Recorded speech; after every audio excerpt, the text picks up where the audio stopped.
Have you ever heard people talk about retention or bank guarantees? Are you keen to learn about a powerful tool used in construction contracts to guarantee the performance of one party's obligations? Well, if you've answered yes to any of these questions, then this course is designed just for you. My name's Tim, and I'm an engineer with lots of experience on the design and construction of major infrastructure projects. I've been building short courses to teach the fundamental construction management skills to engineers and other construction management professionals. The courses are designed to teach the skills that you'll use on your job every day. And so far, we've had over 1,000 students enroll in our course. Each course is loaded with hours of content and practice activities to make sure you're equipped with the skills you need to excel at your job. This short video is an extract of our course on construction contract management, where we'll talk about security in construction contracts, the types of security and how it's used. If you find this video interesting and useful, check out the link in the below description to our complete Udemy course on construction contract management. Hi, and welcome to section 2.3, where we're going to talk about security. Security is an interesting topic and important to understand, particularly when disagreements between the principal and the contractor arise. Security is money that one party provides another party to guarantee the completion of the works. Basically, security is a way of ensuring that one party does what they say they're going to do. Typically, it's only provided by the contractor. It is the principal's way of making sure that the contractor says they're going to do what they say they will. It provides the principal with access to a sum of money they can use to complete the contract works when the contractor fails to do so.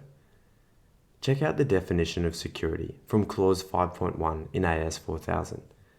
Security retention monies and performance undertakings are for the purpose of ensuring the due and proper performance of the contract.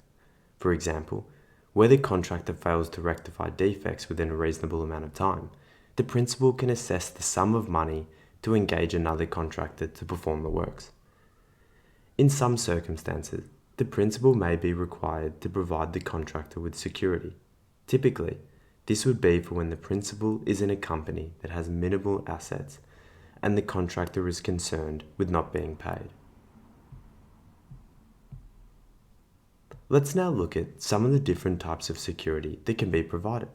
Firstly, retention, also known as cash retention, is where a percentage amount is deduced from each payment claim, typically around 5%, and held as retention monies. So, for example, if a contractor is due to be paid a monthly progress claim of $200,000, with a 5% cash retention, the principal would withhold payment of $10,000. Retention can result in cash flow issues for the contractor, as we discussed earlier. Any delays in payment are issues for contractors who pay wages, plant, and material costs weekly, but only get paid monthly for works complete. Any shortfall in cash can or may result in the contractor needing to borrow money from the bank at higher interest rates. Another form of security is a bank guarantee. A bank guarantee is a notice provided that can be taken to the bank at any time and exchanged for real cash.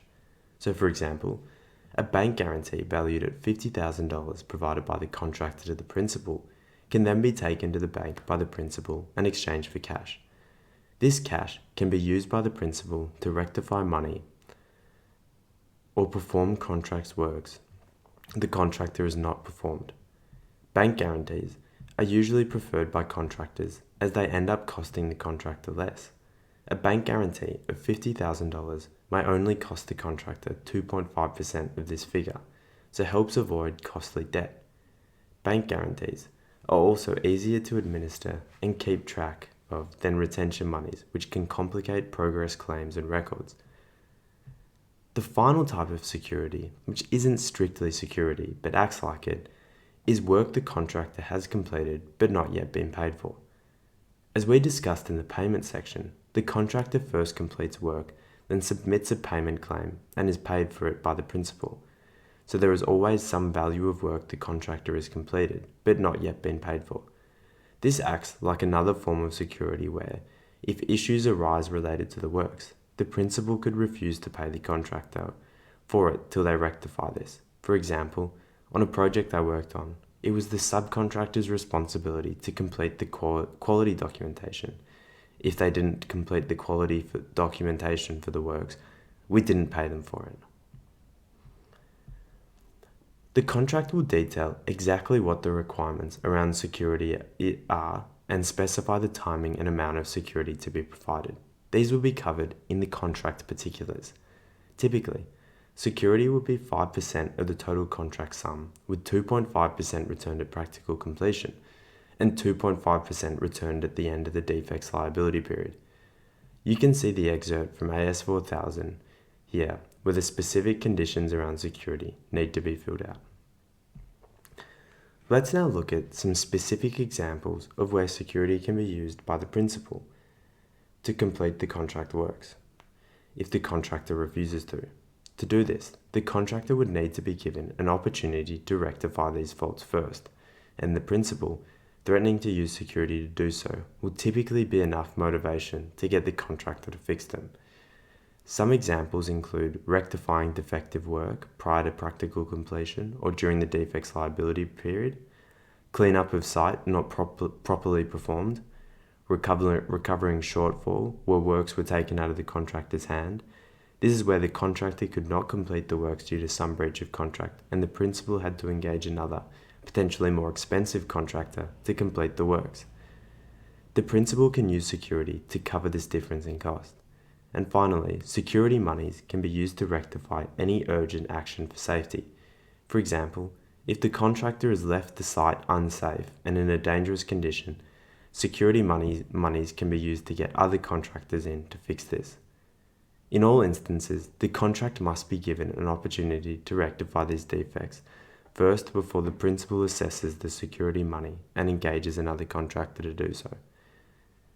This brings us to the end of our section on security. You should now have a good understanding of what security is, the types of security, and when it's used.